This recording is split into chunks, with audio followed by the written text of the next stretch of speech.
I went in with a new haircut and a new school uniform and told everybody my name was Nathan, and that was it. That was the rules from then on. Hi, I'm Smallnkinky, and this is my sinner session. At what age did you start questioning your gender identity? I started showing signs of gender dysphoria when I was a toddler, but I started to have the resources to explore my gender, use the internet, and have access to information when I was 10 or 11 years old. I actually marked the start of my transition when I cut my long hair off, so I just turned 12. Very brave, very naive. I was starting year 8 at school, and I went in with a new haircut and a new school uniform and told everybody my name was Nathan, and that was it.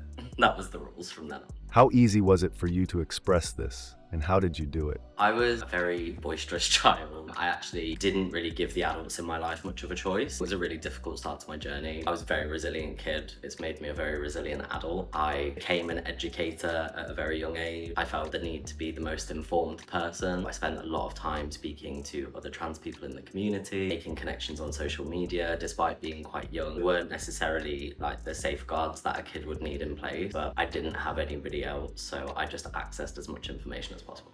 Do you think you were able to access information and resources easily? Given the fact that I transitioned about 10 years ago now, information was accessible but considerably less than it is in 2024. Thankfully, I did have the privilege of having access to the internet. In the city I grew up, there was actually an LGBTQ+ community group that was on every Saturday. I started going there when I was about 13, and that allowed me to have access to resources that I needed. They weren't necessarily resources that my school had. I was actually the first transgender student to openly transition at my secondary school. Secondary school was one of the biggest in Derbyshire, so there was over 2,000 students there. I was definitely a guinea pig for a really long time. Spent a lot of my teenagehood becoming the educator and the speaker about trans issues despite being a kid.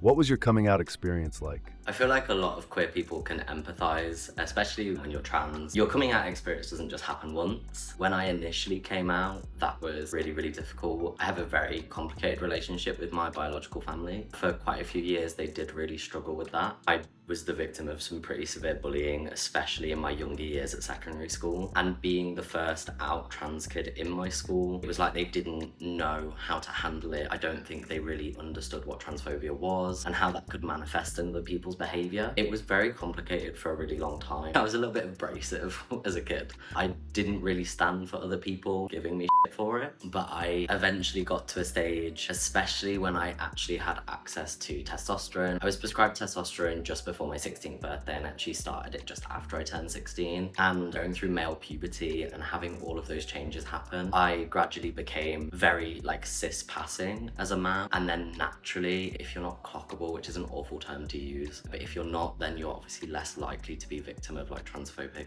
hate crimes and abuse and stuff. It definitely got easier as I got older. I went to university at 18. I was 6 weeks post-op with the surgery on my chest. So I'd had my top surgery, I'd been on testosterone for just over 2 years, and I decided to be stealth. Essentially, I just didn't want anybody to know that I was trans. My whole transition up until that point, I'd had 6 years of everybody knowing every single part of who I am, and I felt like I had walked around with a target on my back. So I didn't tell people for quite a long time at uni, and then decided in my final year to come out all over again. So I had like a completely different second coming out experience. It never kind of stops.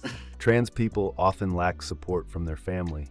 How did your family respond to your transition? There are elements of my biological family that I'm not connected to anymore, and my transition wasn't the only factor for that. It was a driving factor. Lots of people, families struggled 10 years ago, and of course, many years before that. But when I transitioned, it wasn't talked about loads, and my biological family had never heard of people transitioning or what that meant. It was at least a couple of years of kind of limited support. But as I got older, everybody around me relaxed into my transition at the same sort of time I did. Things did calm down. I'm actually lucky enough to say that I do have a new kind of chosen family. When I was 18, I was taken in by who are now like my 2 dads. I have a really loving queer family who keep me safe. As an adult, that's actually the support system. I didn't know how much I needed that. My family and my living situation has changed drastically since I actually began my transition. I think it's really normal for queer and trans people to like find their tribe. A lot of queer people talk about finding their chosen family, and that's definitely an experience I share.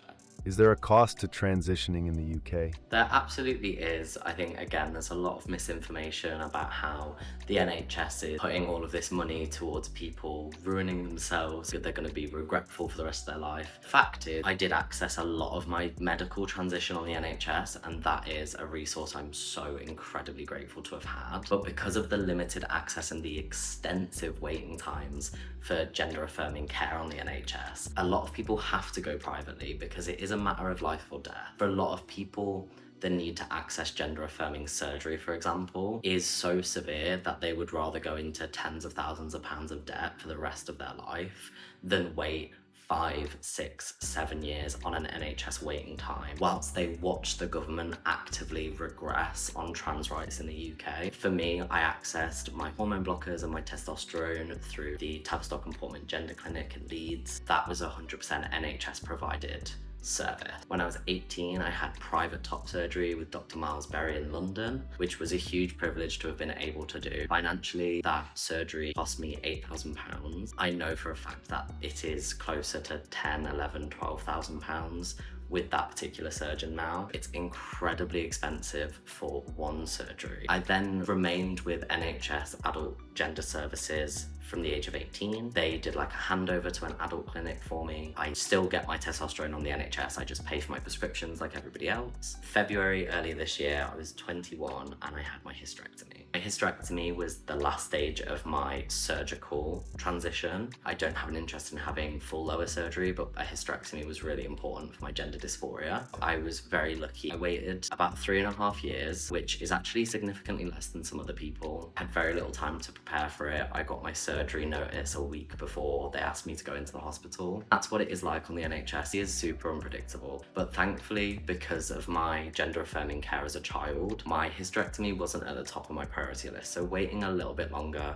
was okay for somebody like me. However, I totally appreciate for other trans people, something like a hysterectomy. Bottom surgery is so much more important, and that wait actually does cost trans lives. Everybody's experience with that is totally different. I think for trans women, the cost of medically transitioning is actually notably higher because beauty standards for women are much more enforced in mainstream media. So a lot of trans women might access their HRT and their estrogen through NHS services, but due to waiting times or accessibility, they might choose to go privately for actual surgeries. A lot of like breast implants, for example, a lot of trans women will actually go privately for that. Trans women also are more likely to access facial feminization surgeries, which are super invasive and very difficult to recover from. That can cost like tens of thousands of pounds. A lot of people go abroad to access some private healthcare. But yeah, there is, despite what some people believe, really high cost to transitioning, even if you have the privilege of accessing elements of it in the NHS. Do you think the cost of transitioning deters people from starting their journey? Absolutely. The cost of transitioning, not only financially, but also socially, is so high that for trans people who did not come to terms with their identity until adulthood, and that can be at whatever age. I've got friends who didn't transition until their 20s. I know of trans people who didn't transition until their 80s. The older you get, the more feels at stake, because you've got a lot more people to come out to. You might have a family, lifelong partner, you could be married. All of those factors, especially in later life, trans people will deny themselves the privilege of transitioning. They will live with gender dysphoria. There are still so many trans people who take that secret to the grave with them. That's really, really sad. With affordable and accessible healthcare, reduced waiting times, talking to children with gender diverse experiences about the opportunity to transition their gender would drastically reduce how severe that cost is, both financially and socially, for trans people across the whole age range in the community.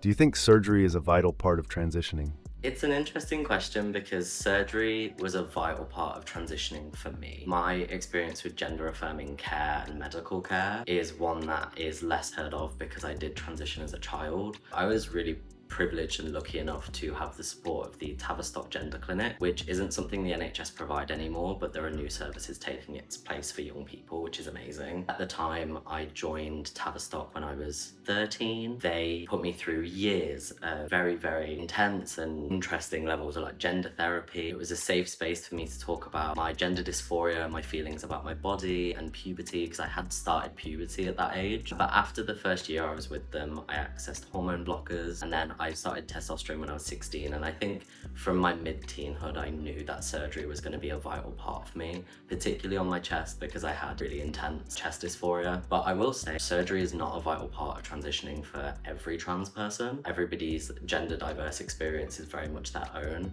and I don't think you need to have surgery to be valid as a trans person or to identify as the gender you are. It's just a really good resource for those of us who do need it. Do you think trans people are judged by other people expectations to conform to their beauty standards? 100%. Trans people tend to go through some pretty severe pressure to be overtly gender conforming, particularly with like more binary transgender men and trans women. The non-binary members of our community do tend to embrace more androgynous, less restrictive gender stereotypes in their presentation. And that's not required to be non-binary. I don't think androgyny is a look either. But I think for somebody like myself, like as a trans man, I'm very masculine and gender conforming, but there was definitely a pressure in my early transition to become hyper-masculine, almost trying to embody some behaviors of like the straight men around me so I could be accepted. A lot of the gender stereotypes and the gender norms that we pressurize onto everybody are inherently embedded within misogyny. So a lot of the expectation that trans women have to be 100% cis-passing, they have to have every surgery, they have to have very extreme surgeries to make sure that they become these hypersexualized versions of themselves. And that actually has a huge knock-on impact on cis women as well. All of those gender norms and stereotypes are just enforcing inherent misogyny. We just continue to teach it. And it's what's so baffling about TERFs in this country is that they claim to be radical feminists. There is nothing about being a feminist that includes being misogynistic, and if you think that trans people are only valid when they strictly conform to gender norms, that's inherently misogynistic, particularly towards trans women. It's just wrong. I think the more relaxed approach we have to teaching gender diverse experiences, particularly to young people, the more likely we are to just be far more accepting and reduce elements of misogyny in wider society. Do you think there is less judgment for a trans male than a trans female? I think trans men and trans women have very similar and also very different experiences with transphobia. Every gender diverse person's experience with ignorance is going to be different, and everybody's story is their own. Generally, from my understanding of speaking to other people in my community and from my own experience, trans men are fractionally less likely to come across violent crime, but that is also the same kind of statistic with cis men and cis women. Women as a whole, both trans and cis, are naturally more likely to be victims of violent crime. That includes transphobia. There are levels to it for everybody. Misogyny plays a huge role in the violence we see towards trans women. Statistically, more trans women have been murdered in the last 5 years than trans men. There are different levels of transphobia. We can talk about like verbal assault, physical assault, sexual violence. It manifests itself in lots of different ways, regardless of your gender identity, especially when you belong to a minority group. You are vulnerable to people who want to have power over you and want to make uninformed decisions that impact your life and your access to healthcare, for example. Trans women are definitely subject to very severe levels of misogyny, and trans men can be just as harmed by elements of transphobia in society. Do you think it is important to disclose your trans identity in the workplace, relationships, friendships, etc.? I don't believe any of us owe anybody anything. I don't believe that trans people owe cis people disclosure about their identity. There are certain relationships with certain partners where them knowing you're trans can be really important. The main people in my life who need to know are my sexual partners and my boyfriend and my doctor. Those are the only people that need to know I'm trans. When I'm in a situation where I choose to come out to people in friendships and in like the workplace, that That's my choice. And a lot of the time I will do it as a way to be honest with myself and continue to challenge my own internalized transphobia, which is a very real thing for a lot of us, especially being raised with so much ignorance. I went to uni and I lived stealth. I was like very much in the closet about my trans identity for a long time. It wasn't something I wanted people to know. Now, part of challenging that for me is coming out to people and being very open about my trans identity and taking up opportunities like this to talk about trans issues very publicly. Nobody owes you anything. And that goes for the whole LGBTQ+ community. A lot of the time we don't come out as a way to keep ourselves safe because there are lots of people in places where it isn't safe for us. If a trans person entrusts you with that information, keep it to yourself unless you're in company that you confidently also know knows. It's an open topic of conversation. If somebody tells you elements of their identity and confidence, keep it to yourself. Like, don't be a is again my rule. Outing trans people is also so dangerous, especially right now with the rise in hate crime. We tend to pick people very carefully with who we choose to tell. It's honestly a privilege if a trans person decides to come out to you. Definitely recognize it for that, and yeah, don't expect it from us. What are common questions that you get asked as a trans person? Some of them are harmless. A lot of people want to know about my experiences transitioning as a child. As long as I'm comfortable and I feel like I'm in safe hands, or if I'm like with people in my tribe, people in my chosen family that I know are kind of there to protect me and defend me, I really don't mind talking about it. A lot of people want to know about my experience medically transitioning as a child, socially transitioning as a child, how that's impacted my adulthood. Especially more uneducated and ignorant cis people do feel like they're entitled to information about my sex life and about my genitals. Pretty much every trans person you'll speak to will say, you're not entitled to that information. There are situations, my closest friends or people that I know I can set a safe boundary with, that I don't mind talking about sex. I'm a sex worker. I am incredibly open about these conversations, but it would be very wrong for somebody to suggest that they could go up to any trans person and ask about their surgery progress or their genitals or their sex life. Ultimately, if it's not a question you would comfortably ask a cis stranger, don't ask a trans stranger that, because that's weird and very unwelcome.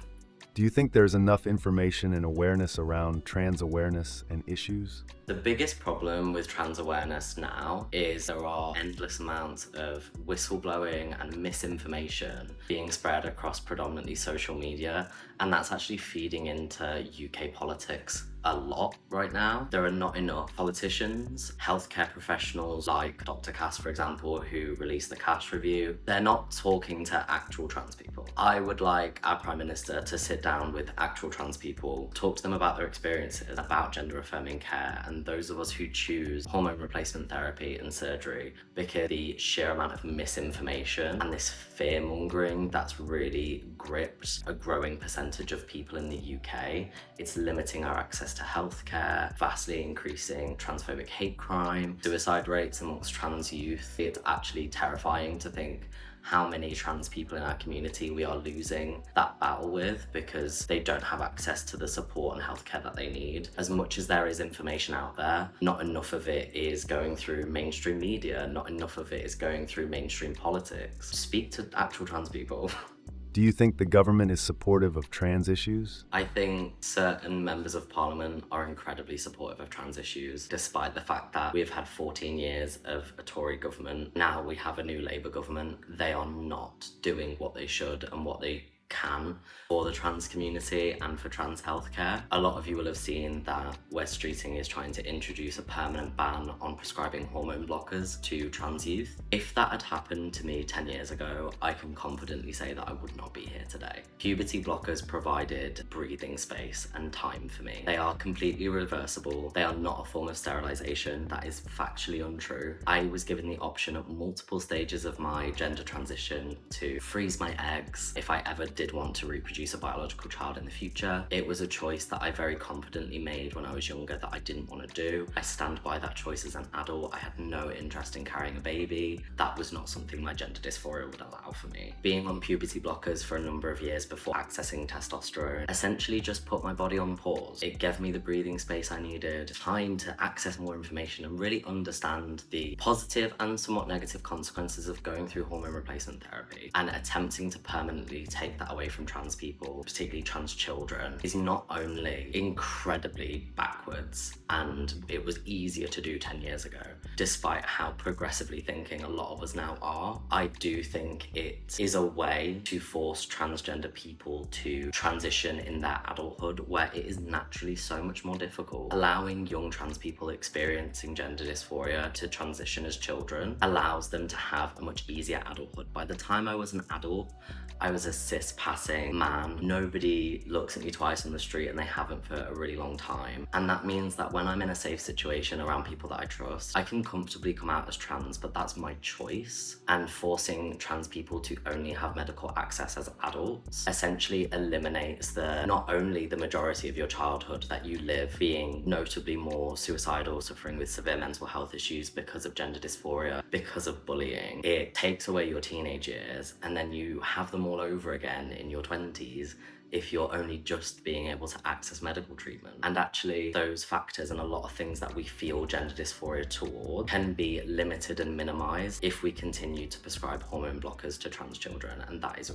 really, really important part of trans healthcare. How do you feel trans people are viewed in the UK?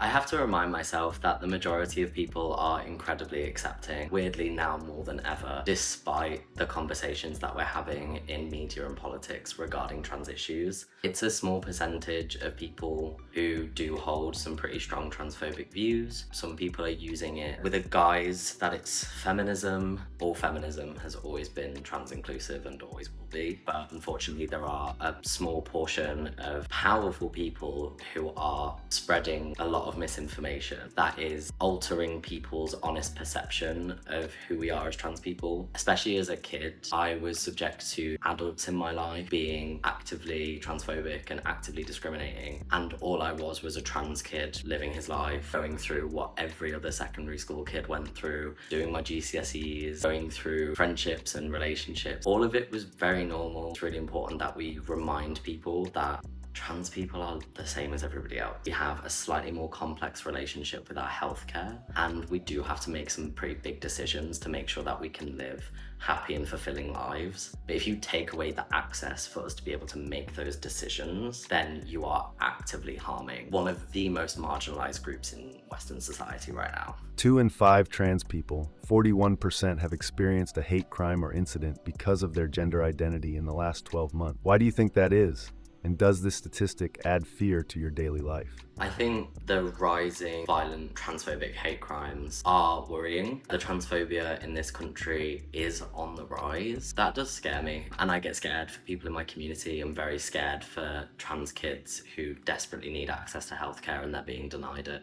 And the reasons these statistics are increasing is because right-wing fascism, unfortunately, is granted such a prominent platform on social media. And given how easy our access is to online media now, there's almost no avoiding it. There isn't really a day that I open Twitter and don't see streams of people's consciousness about just transphobic misinformation and blowing like perspective out of the water. The type of fear-mongering that is exacerbating these problems is claiming that somehow men need to pretend to be women in order to commit crime against women. That has never been the case and never will be the case. Trans people make up less than 1% of the population. Men have never needed to pretend to be a woman to access female-only spaces in order to commit a sexual or violent crime. And suggesting that trans people are inherently sexual offenders or violent, it's not only unsupported and factually untrue, but it generates this fear that is gripping people. Fear of the unknown and misunderstanding and ignorance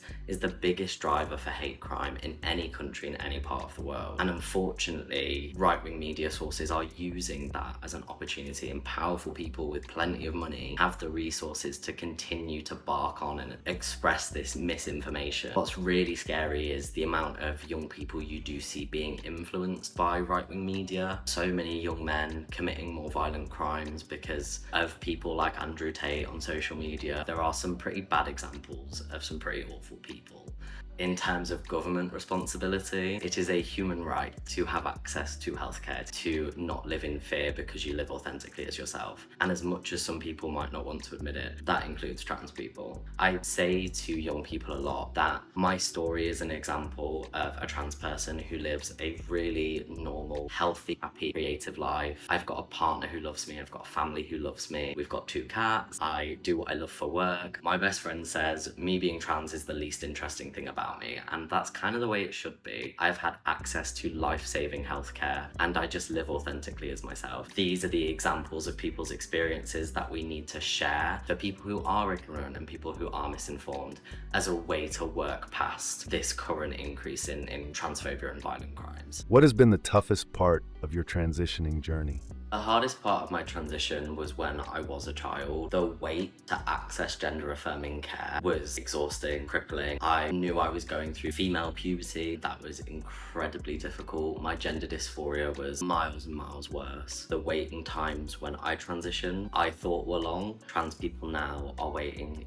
years and years to access gender-affirming care. I had to wait a full year before I could be seen by a psychiatrist at the hospital. I had 1 appointment with this psychiatrist and they referred me straight to the Tavistock and Portland Clinic in Leeds. I then waited another full year before I could have my first appointment with them. That experience is actually unheard of now. Most young people will wait upwards of 5 years to be seen by gender-affirming care health professionals, and that is completely inaccessible. And I know for me at the time, even when I was in gender therapy, there is no rush to start a child on hormone replacement therapy or hormone blockers. There never was. They want to give you as much time as possible in gender therapy with the support of their clinic and giving you as much access to information as possible and letting time go by to make sure it is the right decision for you. But it doesn't take away from the fact that that was really, really hard. For so many years, I was really incapacitated by my gender dysphoria, even though I was in the gender-affirming healthcare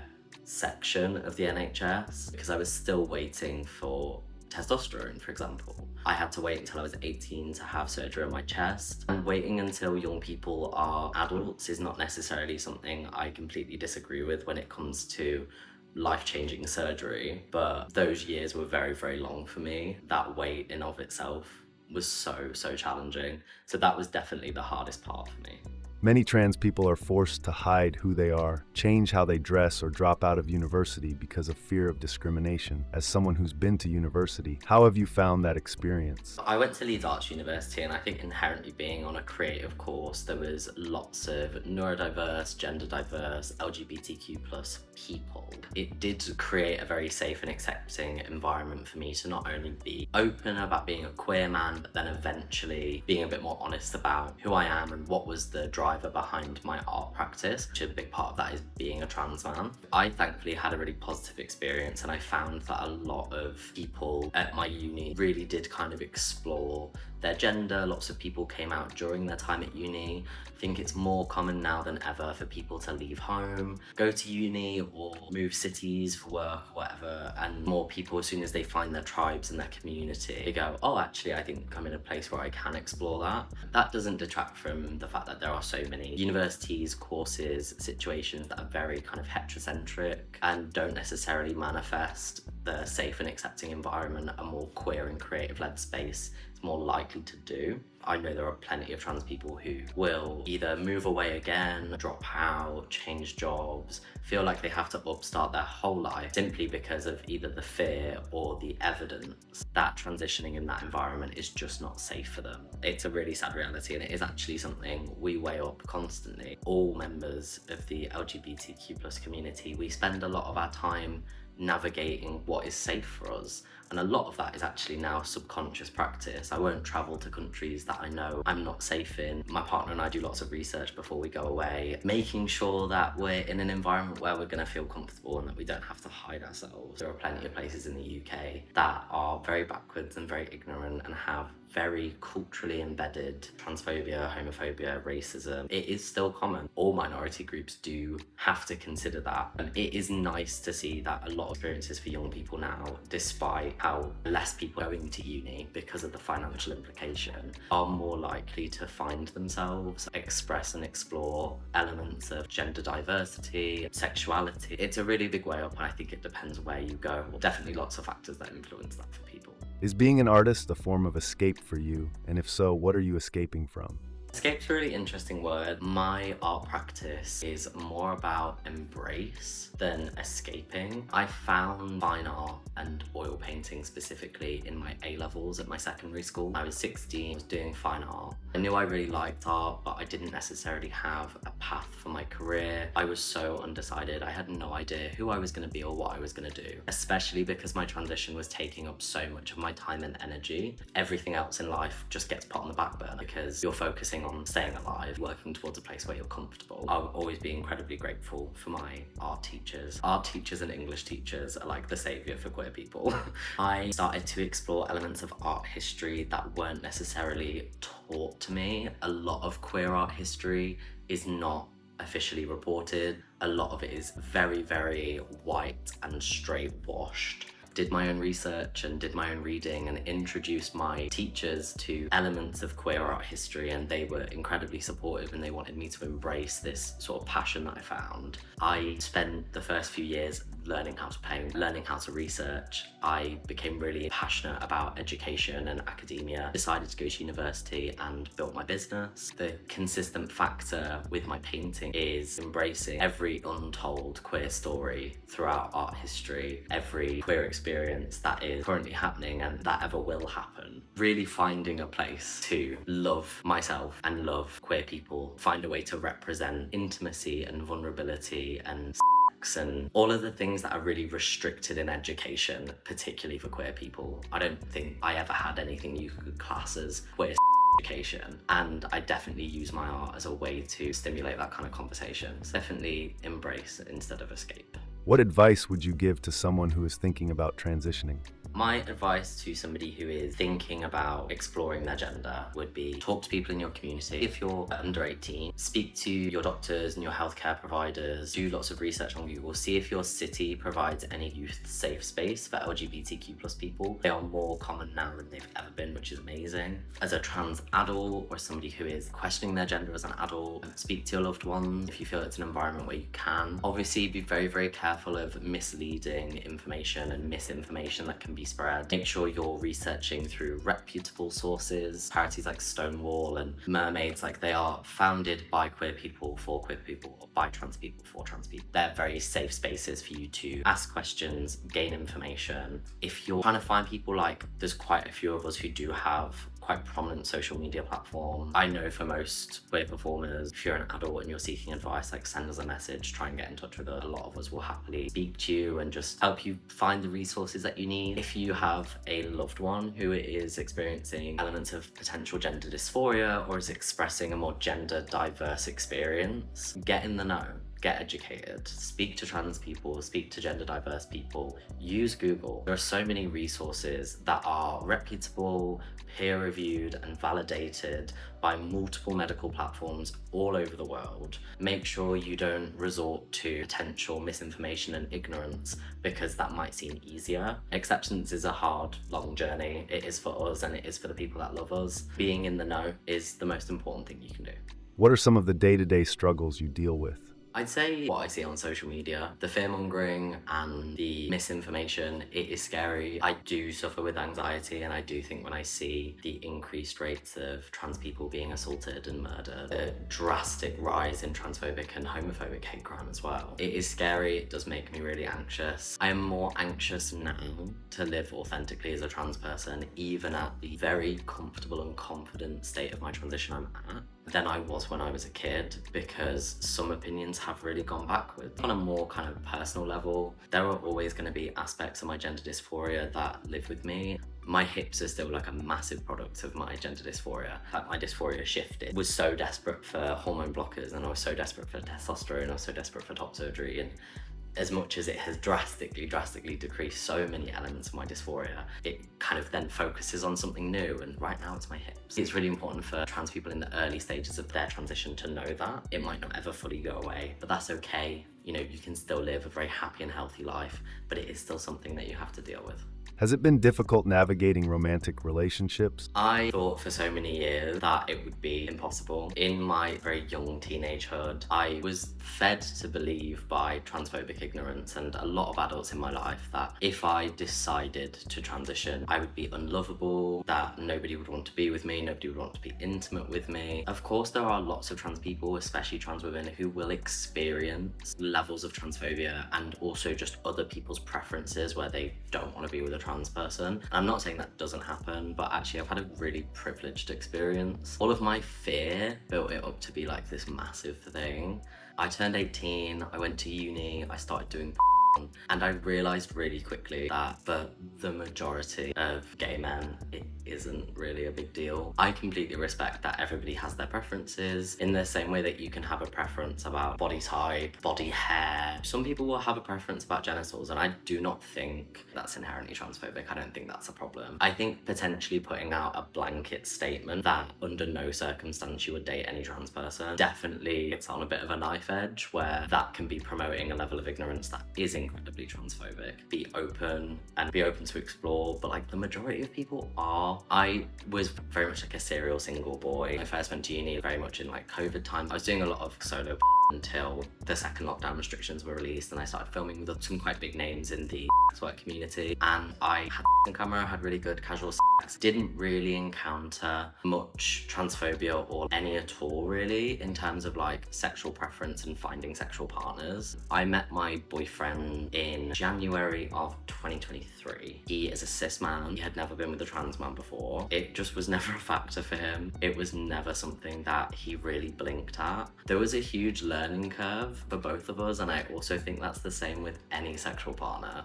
Most people have a lot to learn when they have a regular sexual partner because, you know, you want to please each other, and he just did a lot of listening and a lot of learning, and so did I. I'm in a long-term happy relationship, we live together, and it just, me being trans is not a factor for him, and that's amazing. There have been moments in the fetish and the kink community when we go to events where some people will kind of, whether you tell them or they can figure it out if you're being intimate with somebody. Some people occasionally kind of go, oh sorry, like not really for me. And that for me is the most respectful way to do it. Let me know that it's not your thing and then carry on with our lives. It doesn't have to be a big deal. It only becomes a big deal if somebody actively chooses to be a dick about it. I would like to say to especially young trans people who are very scared of that, you don't need to be scared. Always exercise on the side of caution, unfortunately. Let people know where you are and make sure you're safe, make sure you're around people who take care of you. Ultimately, for so many people in the queer community especially, and from like my friends in the community, a lot of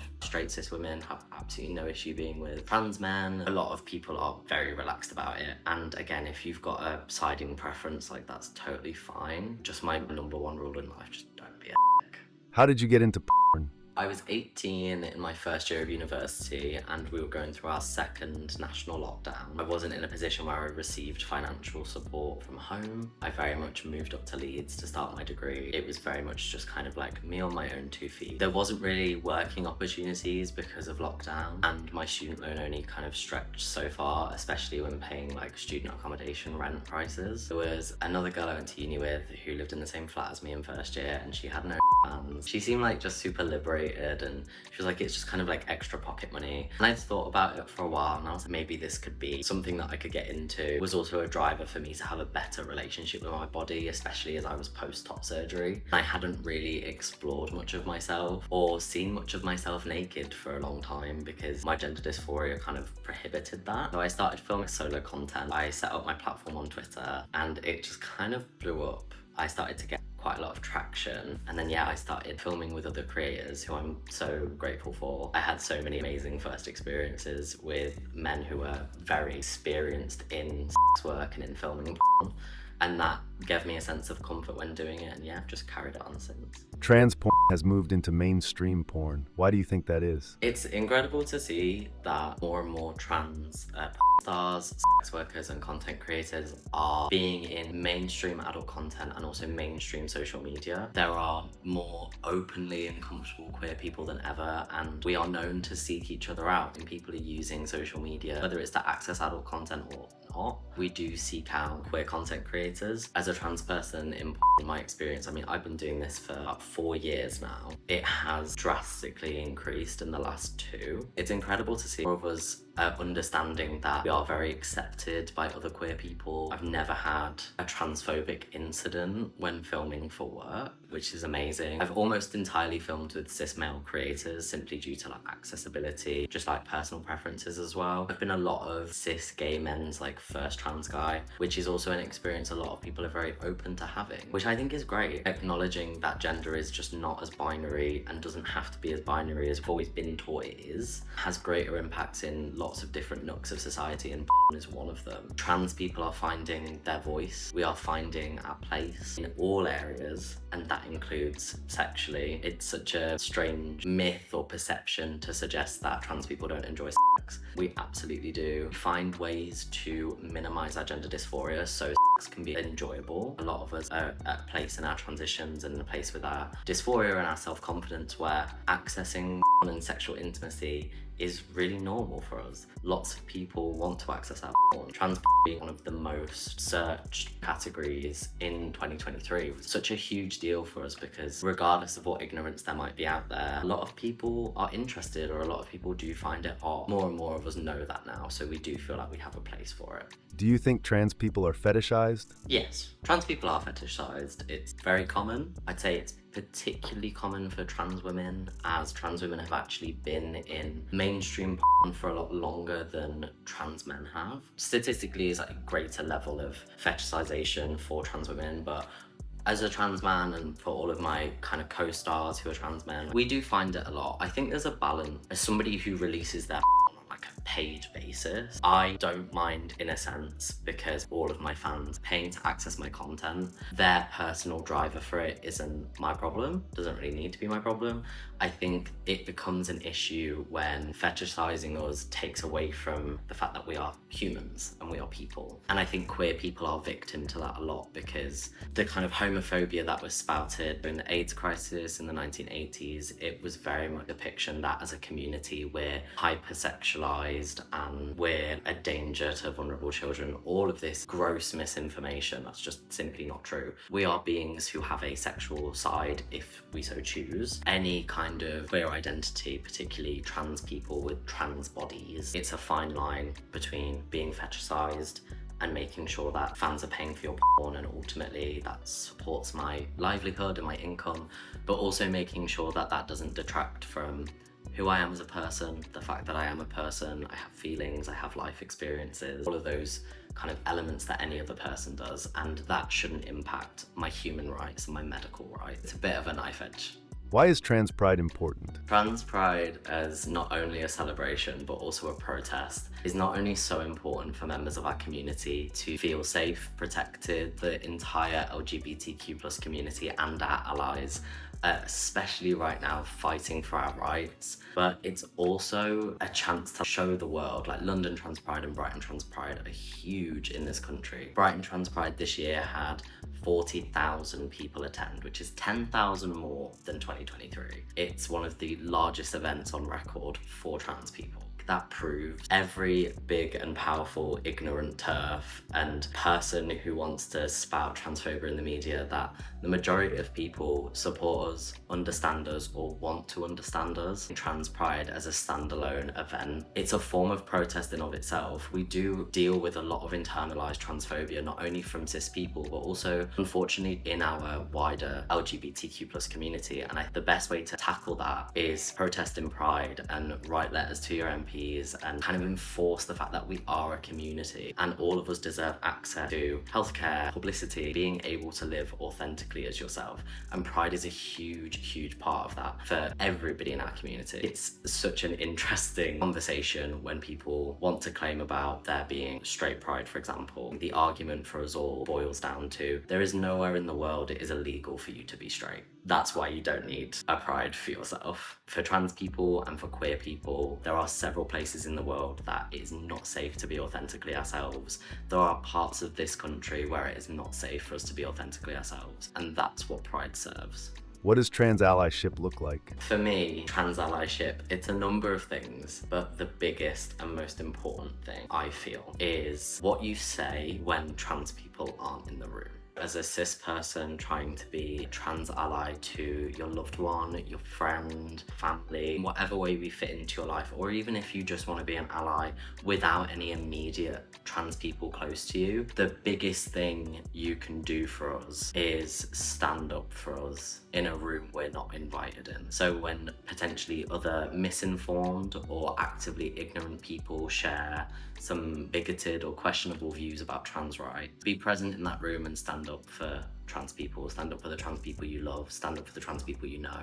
You can say whatever you want to us and to our faces, but if you don't defend us when we're not in the room, you're not a trans ally. And that's really, really important. If your child or a loved one or a friend is beginning their transition or a gender diverse experience, to their face it's all like, yeah, I support you, like, you go queen. And then in conversations with other people, you're outing them or you're dead naming them, you're being potentially a little bit lazy with not correcting yourself if you misgender somebody. That does more harm to that trans person than anything you could actually say to their face. In my opinion, feeling like the people in my life have me, even when I'm not looking, it keeps me so safe. The other ways it manifests is education. Know what is going on for the trans people in your life, especially right now. In terms of trans healthcare and politically, be in the know. If you do have trans people in your life, speak to them. Not every trans person wants to talk about trans issues all the time. A lot of the time we are very tired and we just want to exist. But it's important to check in on your trans friends and your trans loved ones. If you're hearing things in the media about healthcare being restricted or the next bigoted tweet a certain author puts out there, message us, contact us, call us, and just be like, how are you doing? Are you okay? Is there anything I can do? That in of itself is what love is, and that's what allyship is. That principle goes for the entire queer LGBTQ plus community. It doesn't have to be intense and it doesn't have to be super high maintenance. It just has to line up with where your morals and your ethics are. Are you feeling well informed and educated? Are you asking the right questions? The right questions are simply, I don't mean to make you uncomfortable, I don't mean to sound ignorant. Is this something you're comfortable sharing with me in order to get educated? And if you're not sure about something, you can Google it. How would you like to see the world change to make trans people feel accepted? The biggest one is listen. I wish a lot of cis people did more listening. I wish politicians did more listening. The biggest issue with the UK and Western media right now is we are not talking to trans people or to trans people who transitioned as children. Speak to us. What worked with the healthcare we had access to? What didn't? The regret rate for transitioning is 0.1% of all trans people who have medically transitioned. We should talk about the reasons for that regret. It's not as simple as just saying, well, they just weren't trans. A very, very few percentage of us who decide that medically transitioning is not the thing that they needed. The main reasons can be to do with severe mental health issues, personality disorders, for example. And there are people on social media who share that story who are like, I don't hate trans healthcare and I don't hate trans people, but transitioning wasn't for me. If we had a much more well-educated and well-funded gender identity services for both children and adults with extremely short wait times and vast amounts of healthcare providers, we'd actually see that very small regret rate continue to decrease, because we could introduce higher levels of support for people who are actually suffering with identity disorders or severe mental health issues, which might actually present as gender dysphoria, but later down the line they're not. There was an article put out recently that stated medically transitioning had a 94% success rate, and the overall description, like over 700 trans people, was they were extremely satisfied after they'd got to a point where they were comfortable with their medical transition. Those are the statistics we need to focus on. The idea that one person could commit a horrific act of violence because they're trans is not only wrong, but it continues to exacerbate this fear-mongering that we're witnessing in society. People can choose to commit violent acts. It doesn't have to be because they're anything. It can be because they're a terrible person. Men have never had to pretend to be women to abuse women. I don't think I could imagine 99.9% of people go through the exhausting and lengthy process that is to socially and medically transition just in order to commit an act of violence. It's really, really been highlighted by right-wing media and the TERF community as something that you should be terrified of. It's not the case, it's not true. I'm not saying it doesn't happen or it's never gonna happen. I'm saying that it's extremely rare. If over 94% of trans people live happy, confident and comfortable lives after accessing healthcare and medical support, then we need to make sure we fund that, and it's there for children as much as it is for adults. Those are the things that I think are so important for trans rights right now. There are, of course, other topics to do with ensuring that all forms of conversion therapy are banned in the UK. That includes gender conversion therapy, and it is still very much a thing. The idea that there is a cure for gender dysphoria is really, really warped and misinformed. I'm likely to live with gender dysphoria for the rest of my life. My medical transition has allowed me to limit how much that impacts my life and reduce my symptoms drastically. That's what any trans person experiencing gender dysphoria needs and wants. Make sure you're listening. If you're not sure about something, speak to trans people, speak to advocates for our community, access peer-reviewed and funded and well-rounded information resources, and get in the know.